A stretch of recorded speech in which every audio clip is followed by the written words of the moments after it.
Hej. Det er Gitte Strunse her fra Næstved i mit galleri Glad Kunst. Jeg skal prøve noget nyt i form af at promovere mig selv, som er lidt grænseoverskridende for mig. Så bær over med mig.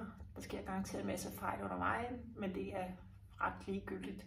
For det vigtigste er jo, at jeg prøver det, og så skal det jo prøves igen og igen og igen.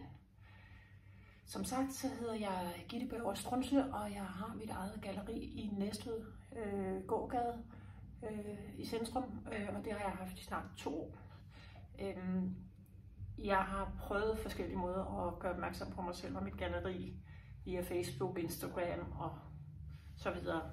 Men nu har jeg ligesom, nu vil jeg prøve noget nyt. Nu vil jeg prøve at få min egen YouTube-kanal, og så se, hvordan, om det kan bære frugt i form af, at flere får øje på mig. Og det er jo lidt en spændende proces. Som sagt, jeg har malet eller det har jeg ikke sagt endnu, men jeg har malet i omkring 17-18 år. Og det tog rigtig fat da børnene blev store, så de ikke havde brug for mig på samme måde mere.